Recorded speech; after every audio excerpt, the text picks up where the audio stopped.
everybody, welcome back to the Rant. I'm Rob, and this time around I'm flying solo because, well, unexpected power outages have cut our scheduling all to hell, so I'm slapping this one together at the last minute, so bear with me. Now, since I'm here solo and there's no way to bounce stuff off of, I figured we'd talk about one of my favorite aspects of gaming. Well, not aspect, genre actually, it's become an aspect of gaming, but originally RPGs were their own category. Now, for those of you that don't know what an RPG is, that is an acronym for role-playing game. Originally, you would take on the role of a specific job title, essentially, like you'd be a thief or a magician or something like that. You had a very specific category you fell into. Now, why are we talking about RPGs this week? Simple. In my opinion, it's a genre that is disappearing little by little. Well, not so much disappearing as it's being assimilated into other gaming types.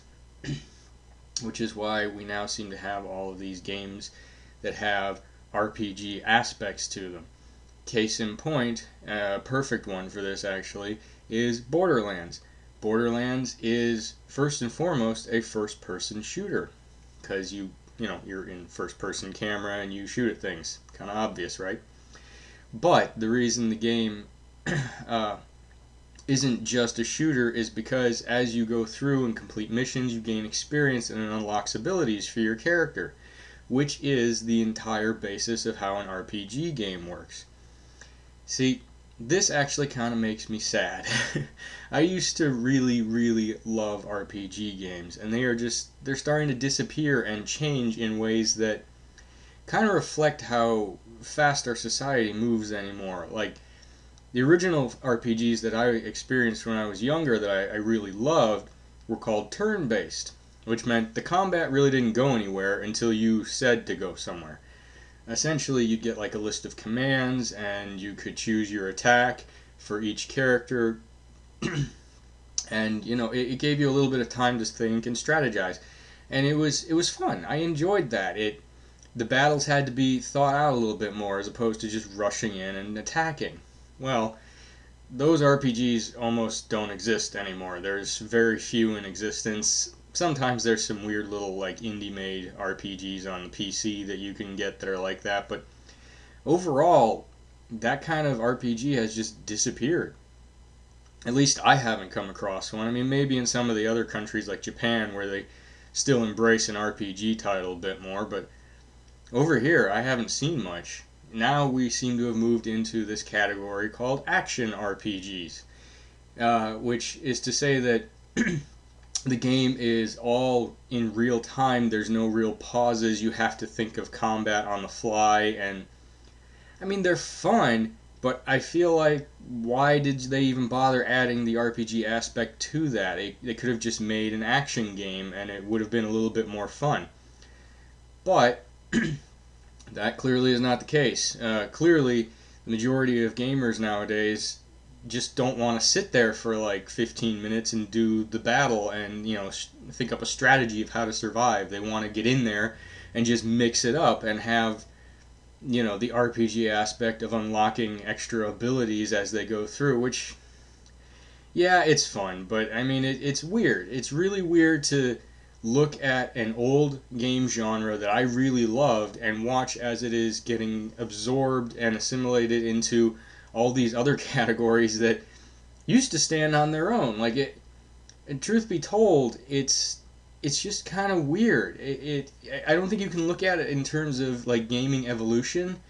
I think it's like nitpicking, so to speak. It's like we're taking the aspects of something that we sort of liked and adding it to something we really loved, and it's just weird.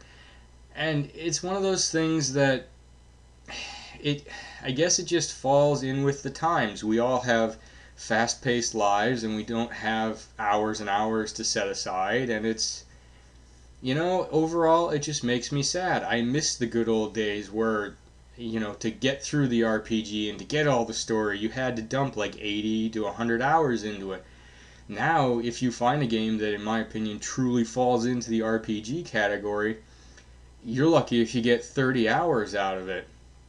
I mean, there were a couple of games that were still really close to the original RPG category a few years back on the 360, the Xbox 360 console, one of which was called Eternal Sonata, which, if you ever get the chance, check it out. It's not a bad game. It's really depressing, though, once you get into the actual story. But anyways, the game itself only lasted, I think it was about 25 hours to do your initial run, which, in an RPG where you had to build your character up, that first run, if the title supported New Game Plus type stuff, that first run was always a real pain in the ass because you had to unlock everything from scratch and you started out super weak. There was a large build-up time needed to get going.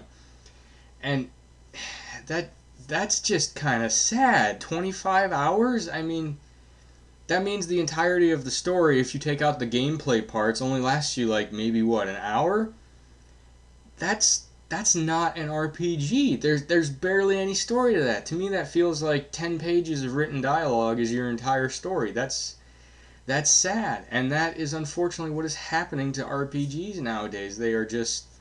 They've only taken the experience element and applied it to all these other games. Like, there's Borderlands that does this, Bloodborne, that crazy awesome PS4 title that came out last April. That is a hardcore action game with an RPG aspect planted on top of it.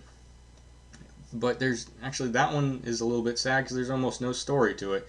The bits in there that are story, you have to kind of dig out, if you will, because it's one of those ones where you have to explore. You know what? Just watch some of the gameplay videos I threw up of that one. You'll get the idea. But RPGs are a dying breed of game anymore.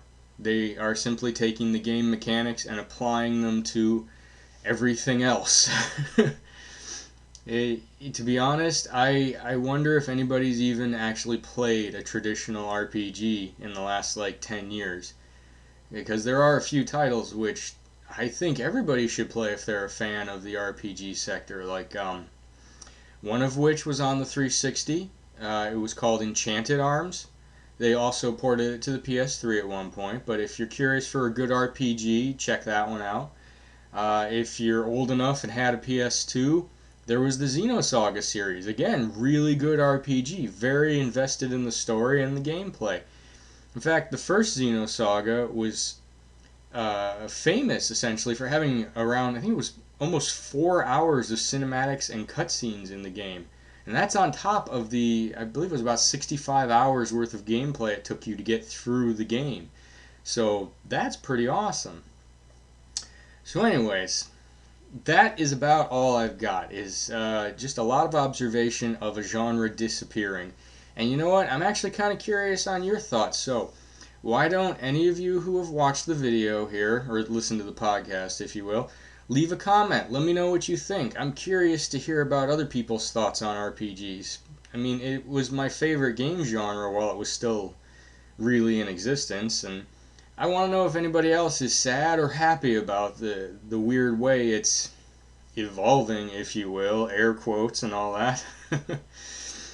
Anyways, this has been The Rant. I know it's a very short episode, but like I said, power outages, scheduling conflict, just chaos. We slapped this together in a heartbeat. Anyways, thank you for listening, folks. My name is Rob, and don't forget to check out our other series. We have 5-minute reviews and verses. And please, check out my buddy Josh's channel. I believe it's Jarsh's Opinion. Go check that one out. And also, don't forget to follow my buddy Jeremy at Jeremy Ohio on Twitter. Thanks for listening. This has been The Rant. Good night.